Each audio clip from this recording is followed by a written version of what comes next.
चलो एक टास्क देता हूँ, कहता हूँ आपको कि आज से चलो जर्मन बोलना शुरू करो या फिर फ्रेंच सीख लो, संस्कृत बोलो, क्या होगा? नहीं बोल पाएंगे?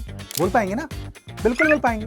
ये सारी क्या है? लैंग्वेज ही तो है। और किसी भी लैंग्वेज को बोलने के लिए हमें चाहिए क्या? पहला, उनके अल्फाबेट्स पता होने चाहिए। हिंदी में जिसे हम वर्णमाला कह देंगे, इंग्लिश में जिसे हम अल्फाबेट कह देंगे। दूसरा, फिर पता होने चाहिए कुछ उनके ग्रामर्स के रूल्स कि किस तरीके से सेंटेंस की फॉर्मेशन होगी, पास्ट प्रेजेंट फ्यूचर किस तरीके से यूज किया जाएगा। सिमिलरली उसी तरीके से केमिस्ट्री की भी अपनी एक भाषा है, केमिस्ट्री की भी लैंग्वेज है, जिस लैंग्वेज को आज की इस वीडियो में आप लोग सीखोगे अगले 10 से 15 मिनट के अंदर।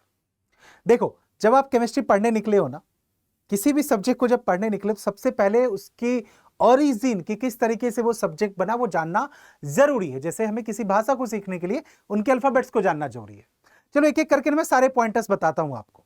सबसे पहले तो जरा समझते हैं, आज की डेट में आपने ऑक्सीजन, हाइड्रोजन, कार्बन, कैल्शियम, ये सारे एलिमेंट्स के नाम सुने होंगे, है ना। टोटल 118 एलिमेंट अभी तक खोजे जा चुके हैं और पे रिसर्च चल रही है।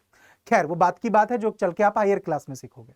लेकिन आपने कभी सोचा है कि जो ये कार्बन, क्लोरीन है, इनका नाम आखिर कैसे रखा गया? देखो मैं तुम्हें बताता हूं। हुआ क्या कि जब ये चीजें खोजी गई ना, तो अलग अलग जिन लोगों ने इनको खोजा उन्होंने उसके अपने बेसिस पे अपने हिसाब से उसका नाम रख दिया, क्योंकि भाई उनकी खोज थी, जैसे वो चाहते वैसा नाम रख सकते थे। अब हुआ क्या कि जब ये शुरुआत में खोजे गए तो ये बहुत कम थे, तो इसलिए इनको ध्यान रखना बहुत ही आसान था। कभी लोगों ने इसके सिंबल का इस्तेमाल किया, कार्बन को इस तरह से रिप्रेजेंट करते हैं, ऑक्सीजन को ऐसे रिप्रेजेंट करते हैं। लेकिन विद द टाइम क्या हुआ, एक क्याओस सा क्रिएट हो गया। भाई इतने सारे वर्ड की जंजाल बन गए कि कैसे याद रखा जाए।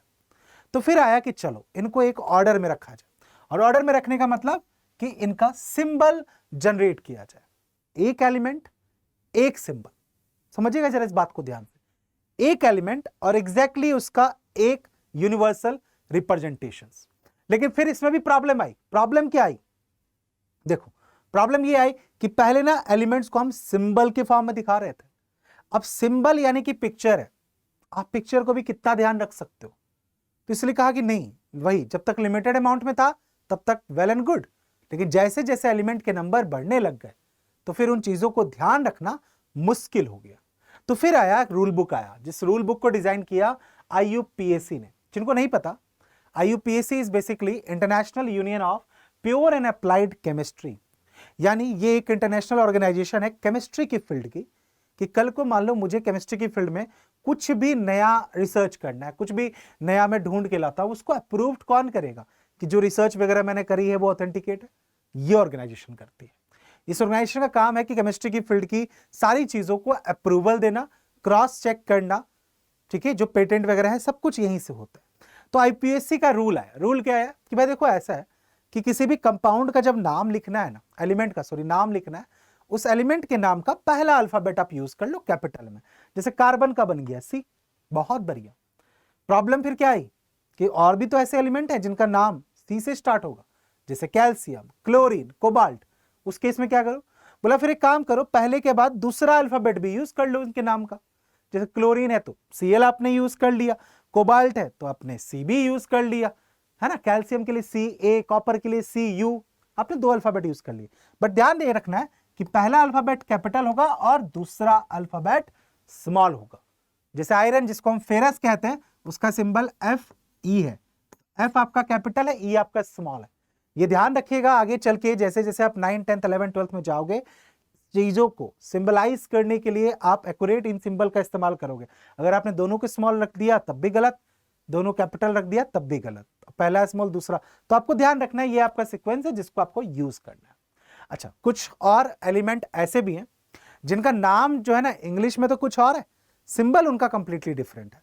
जैसे कि सोडियम का सिंबल या तो S होना चाहिए था या SO होना चाहिए था, बट सिंबल इसका Na है। अब ऐसा क्यों है? क्योंकि कुछ एलिमेंट्स के लैटिन नेम के बेसिस पे उनका सिंबल डिजाइन किया गया है। जैसे कि सोडियम का जो लैटिन नाम है वो है नेट्रियम, तो यहां से आपके 2 अल्फाबेट लेके Na बने। सिमिलरली पोटाशियम P या PO नहीं है, पोटाशियम का लैटिन नाम है कैलियम, इसीलिए K सिंबल यूज होता है। आयरन का लैटिन नेम है फेरम, इसलिए Fe यूज होता है। F यूज नहीं करते क्योंकि हम वो आपका फ्लोरीन में यूज कर लेते हैं। कॉपर क्यूप्रम, तो Cu। सिल्वर ना S है ना Si है, सिमिलर गोल्ड के साथ भी है, तो सिल्वर का आपका अर्जेंटेनम है इसीलिए Ag यूज होता है, और गोल्ड की बात करूंगा तो ऑरम है इसलिए Au यूज होता है। देखो ये ध्यान रखना है, कुछ एलिमेंट्स के नाम जो है उनका जो शॉर्ट नेम यूज किया गया है वो उनके लैटिन नाम से ही लिया गया है, ना कि उनके इंग्लिश नेम से लिया गया है। बच्चे बहुत बार गड़बड़ पता है क्या करते हैं, गोल्ड और सिल्वर में गड़बड़ कर देते हैं, Ag और Au में, ठीक है। तो Ag सिल्वर है और Au गोल्ड है, इसको आप ध्यान रखेंगे, मिक्स नहीं करेंगे। ओके, फिर क्या चीजें आती है, फिर आती है आपको समझने के लिए वैलेंसी। जरा इसको समझते हैं कि वैलेंसी क्या होती है।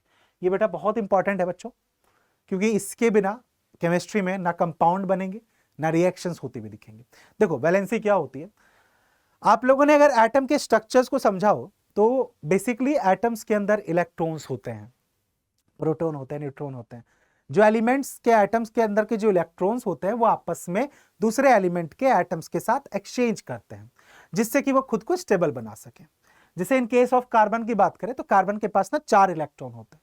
कार्बन अपने 4 इलेक्ट्रॉन 4 अलग अलग एलिमेंट के साथ शेयर करता है, तो इस तरह से बॉन्डिंग होती है। तो वैलेंसी को अगर मैं बहुत आसान शब्दों में बताऊं तो आप इसको ऐसे समझो कि वैलेंसी बेसिकली वो हैंड है जो कि एक एलिमेंट दूसरे एलिमेंट के साथ शेयर करता है ताकि वो दोनों एक दूसरे को होल्ड कर सके, एक दूसरे को बॉन्ड बना सके।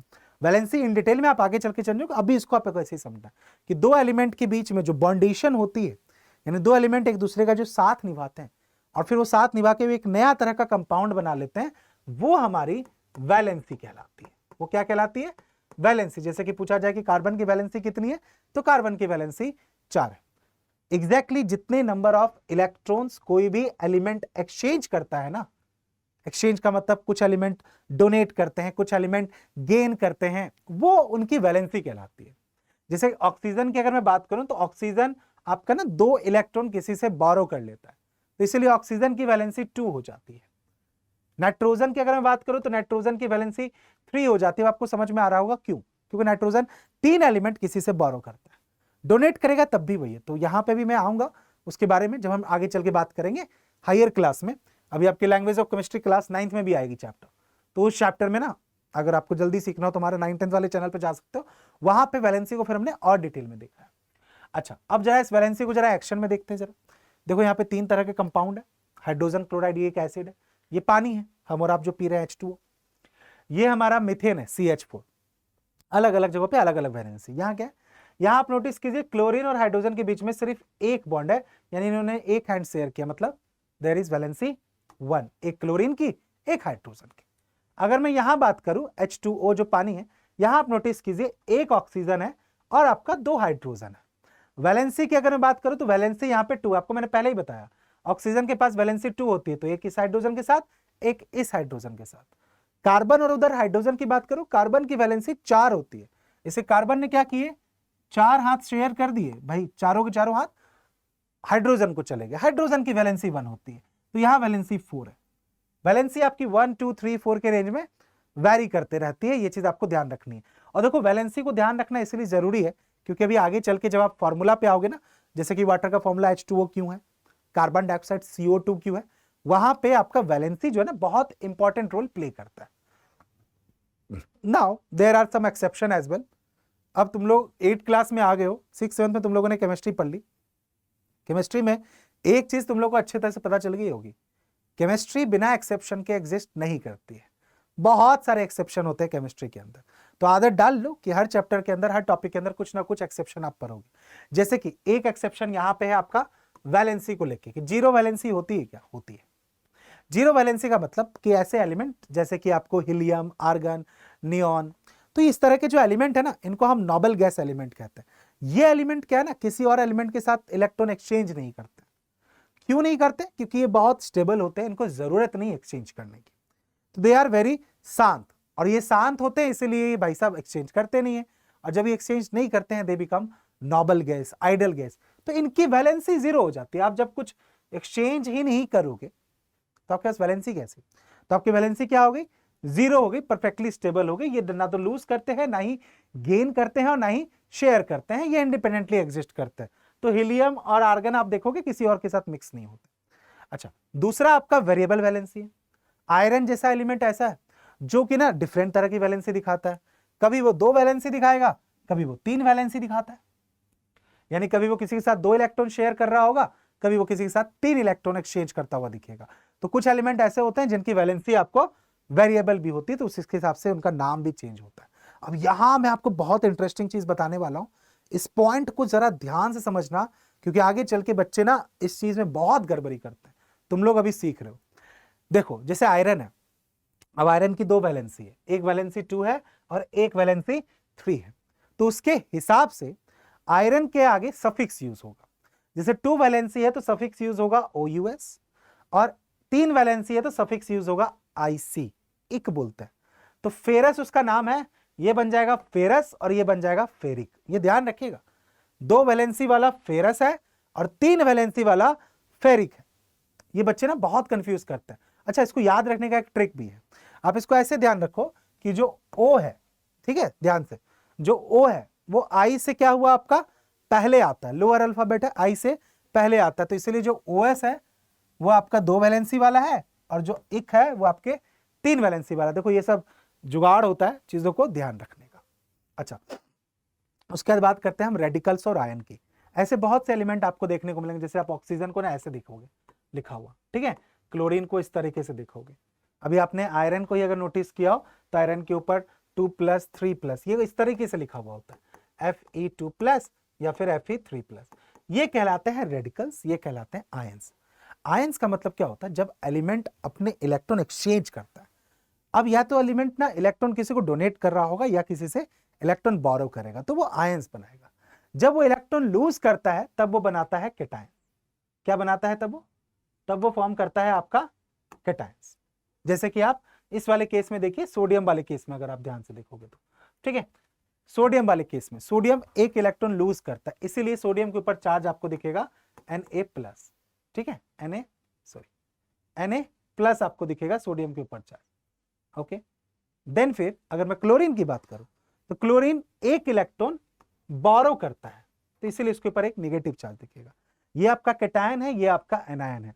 मोस्टली क्या होता है, जब कैटायन एनायन साथ आते हैं तो कंबाइन करके ना बहुत स्ट्रॉन्ग बॉन्ड बनाते हैं। तो आपको पता है सोडियम और क्लोरीन मिलकर जो एक कंपाउंड बनाते हैं जिसका इस्तेमाल हम घरों में यूज कर रहे हैं, विच इज NaCl, जो कि हमारा कॉमन सॉल्ट है। ये बहुत इंपॉर्टेंट बात। अच्छा, एक चीज और, जो इलेक्ट्रॉन लूज करता है उसके ऊपर पॉजिटिव चार्ज है और जो इलेक्ट्रॉन बोरो करेगा उसके ऊपर नेगेटिव चार्ज है, ये ध्यान रखिएगा।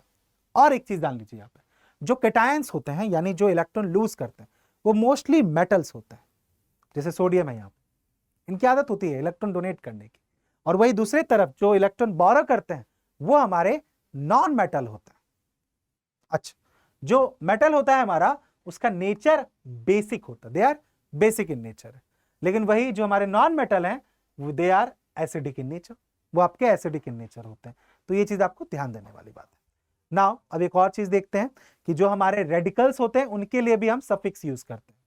जैसे कि बस उसमें तो बेसिकली आपको क्या करना है, आयन ऐड कर देना। जैसे सोडियम है तो सोडियम आयन बन गया, ठीक है। नाउ यहां पे ये है बेटा कि ना एलिमेंट में जो आयंस होंगे वो आयंस 1, 2, 3, 4 कुछ भी हो सकते हैं। तो उस बेसिस पे वो आपको ध्यान रखना है। जैसे मान लो अगर कोई मोनो एटॉमिक आयंस है और वो नेगेटिव है, मोनो एटॉमिक का मतलब होता है जिसमें कि एक एटम है और क्या है, नेगेटिव है, तो उसके लास्ट में आप IDE लगा दोगे। जैसे कि क्लोरीन जो है आपका यानी कि Cl एक एटम है और इस पे एक नेगेटिव चार्ज है, एक एटम नेगेटिव चार्ज, तो क्लोरीन से क्या बन गया, क्लोराइड। सिमिलरली ऑक्सीजन एक एटम है उसके ऊपर नेगेटिव चार्ज, तो क्या बन गया आपका, ऑक्साइड। तो ये आपको थोड़ा ध्यान रखना नाम रखने के लिए। सिमिलरली अगर मान लो एक से ज्यादा एटम है और वो नेगेटिव है तो आप क्या यूज करोगे, ATE या फिर ITE। जैसे फॉर एग्जांपल SO4, अब आप यहां नोटिस कीजिए 5 एटम है, एक सल्फर के 4 ऑक्सीजन के, लेकिन चार्ज यहां पे क्या है, इसके ऊपर नेगेटिव है, तो इसका नाम होगा सल्फेट, ATE लगा दिया। और वही अगर मैं SO3 की बात करूं, अगेन 4 एटम है, चार्ज यहां भी नेगेटिव है, तो ये होगा आपका सल्फाइड। तो ये कोड है जिसको आप ध्यान रख सकते हो, नाम कैसे लिखना है किसी भी आयन का। नाउ अब हम कुछ क्लासिफाई करते हैं रेडिकल्स को वैलेंसी के बेसिस पे। एक आपका मोनोवैलेंट, डाईवैलेंट और आपका ट्राईवैलेंट। मोनोवैलेंट का मतलब है जब आपका चार्ज 1 हो, जैसे कि सोडियम, क्लोरीन, पोटाशियम, हाइड्रोक्साइड। अब आप नोटिस कीजिए कहीं पे प्लस है कहीं पे माइनस, प्लस माइनस, प्लस का मतलब है उसने एक इलेक्ट्रॉन डोनेट किया, माइनस का मतलब है उसने एक इलेक्ट्रॉन बोरो किया। हम नंबर नहीं लिखते हैं 1, जरूरत नहीं है, उसको हम मोनोवैलेंट कहते हैं। तो अगर आपको सिर्फ साइन लिखा हुआ तो समझ लो वो सिंगल वैलेंसी वाला। 2 वैलेंसी वाला डाइवैलेंट है, तो आपको दिख जाएगा कहीं पे 2 प्लस है, कहीं पे 2 माइनस है, ठीक है। तो 2 प्लस का मतलब 2 डोनेट हुआ है, 2 माइनस का मतलब 2 बोरो हुआ। देन फिर आता है आपका ट्राइवैलेंट। ट्राइवैलेंट का मतलब चार्ज कितना है आपका, 3 है। जैसे आप एल्युमिनियम की बात करो 3 प्लस 3 प्लस 3 माइनस, ठीक है। तो आप बेसिकली सिंपल ना सबस्क्रिप्ट्स को देख के नंबर को आप ये पता कर सकते हो कि आखिर जो वैलेंसी है वो वैलेंसी आपकी कितनी है, बस आप अपना सबस्क्रिप्ट को देख के। अब आते हैं हम जरा मॉलिक्यूलर फॉर्मूला कि आखिर किसी भी कंपाउंड का फॉर्मूला लिखते कैसे। जैसे फॉर एग्जांपल वाटर का फॉर्मूला H2O, तो आखिर इस H2O से हमें पता क्या चल रहा है। देखो इससे हमें एग्जैक्टली ये पता चलता है पहली बात तो कि कौन सा एलिमेंट यूज हुआ है, हाइड्रोजन यूज हुआ है और ऑक्सीजन यूज हुआ है। दूसरा जो ये 2 है वो हमें ये बताता है कि exact composition number of atoms क्या है, यानी कि 2 हाइड्रोजन के एटम यूज हुए और एक आपके ऑक्सीजन का एटम यूज हुआ है, तो ये चीज पता चलता है। तो बेसिकली आपका जो मॉलिक्यूलर फॉर्मूला होता है किसी भी कंपाउंड का, उससे हमें उसके बारे में एलिमेंट, नंबर ऑफ एटम्स और किस तरीके से वैलेंसी एक्सचेंज हुई वो हमें पता चल जाता है, ठीक है। और ये कंबाइन होकर ना, ये ध्यान रखिएगा कि ये जो सिंबॉलिक रिप्रेजेंटेशन है, तो ये जो हाइड्रोजन ऑक्सीजन आपस में कंबाइन होकर now they are representing single molecules of a compound. अब जो मैंने बात आपको बताई थी कि वैलेंसी से ही किसी भी कंपाउंड का फॉर्मूला बनता है, अब उसको टाइम आ गया समझने का। जैसे मान लो कि मेरे पास है मैग्नीशियम Mg, ठीक है, और दूसरी तरफ है मेरे पास क्लोरीन Cl। मैं दोनों को कंबाइन करूंगा तो उनका फॉर्मूला क्या बनेगा, मैग्नीशियम क्लोरीन कंबाइन होके मैग्नीशियम क्लोराइड बनाते हैं, फॉर्मूला उनका MgCl2 होता है। चलो ये मुझे तो पता है, लेकिन सर ये फॉर्मूला होता कैसे, तो आज का तुम लोग को रटना नहीं है। तुम्हें क्या देखना है, ये मैग्नीशियम है ये क्लोरीन है, दोनों की वैलेंसी लिखिए उनके ऊपर, पॉजिटिव नेगेटिव हटा दो, सिर्फ वैलेंसी। मैग्नीशियम की वैलेंसी 2 होती है, क्लोरीन की वैलेंसी 1 होती है। वैलेंसी कैसे निकाली जाती है वो भी मैं आपको आने वाले टाइम में एक अलग से वीडियोस बना के बताऊंगा, देखना आप जाके ध्यान से, 10 मिनट के अंदर वैलेंसी निकालना सीख जाओगे। तो मैग्नीशियम की वैलेंसी 2 होती है और क्लोरीन की वैलेंसी आपकी 1 होती है। क्या करना है, एक्सचेंज, मैग्नीशियम का 2 क्लोरीन पे और क्लोरीन का 1 मैग्नीशियम पे। 1 लिखने की जरूरत नहीं है, तो ये MgCl2 हो गया। इसको और फॉर्मूला से अगर आपको देखना है, जैसे कि मैंने सोडियम और क्लोरीन वाला एग्जांपल लिया था, तो सोडियम आपका Na होता है, क्लोरीन आपका Cl, इसकी वैलेंसी 1 इसकी वैलेंसी 1, एक्सचेंज हुआ, ये आपका NaCl हो गया। इसी तरीके से आप और भी कंपाउंड का अगर फॉर्मूला देखोगे, जैसे मान लो एल्युमिनियम और ऑक्सीजन का है, तो एल्युमिनियम की वैलेंसी 3 होती है, ऑक्सीजन की वैलेंसी 2 होती है, क्रॉस कर दो तो फॉर्मूला क्या हो जाएगा, Al2O3। सिर्फ वैलेंसी अगर ध्यान रखेंगे तो हम आराम से कंपाउंड का फॉर्मूला निकाल लेंगे। ये चीज ध्यान रखिएगा। ध्यान एक चीज और रखना आपको कि यहां पे जैसे एक्सचेंज है, इस वाले एक्सचेंज में, तो यहां पे जो एक्सचेंज हुआ है वो 2 इंडिपेंडेंट एलिमेंट के बीच में हुआ है, ठीक है। मैग्नीशियम एक एलिमेंट है, क्लोरीन एक एलिमेंट है। लेकिन मान लो कि कई बार एक्सचेंज क्या होता है आपका एलिमेंट और कंपाउंड के बीच में होगा, जैसे कि ये मैग्नीशियम है और ये OH, तो OH एक एलिमेंट नहीं है, इट्स अ कंपाउंड, हाइड्रोक्साइड। तो जब आप यहां एक्सचेंज करोगे ना, तब यहां पे आपको ब्रैकेट लगाना पड़ेगा। जैसे मैग्नीशियम की वैलेंसी 2 होती है, OH की वैलेंसी 1 होती है, तो 1 इस पे आ गया, 2 इस पे आ गया। तो इसको हम इस तरीके से नहीं लिखेंगे कि MgOH2, ये गलत है, क्योंकि OH एक एलिमेंट नहीं है, कंपाउंड है। तो हम क्या करेंगे, OH का ना ब्रैकेट में रखेंगे, ठीक है। This will be the right demonstration, right representation. तो ये ध्यान रखना है कि अगर आपका ग्रुप ऑफ एटम है तो वो आपका ब्रैकेट में होगा, ठीक है। अब आपको यहां से सारी चीजें समझ में आ गई, एलिमेंट के सिंबल्स, वैलेंसी का इस्तेमाल करके कैसे उनका मॉलिक्यूलर फॉर्मूला लिखा जाता है, फॉर्मूला की रिप्रेजेंटेशन कैसी है। तो ये जो केमिस्ट्री की लैंग्वेज है ना, वो आपको क्लियर हो गई है।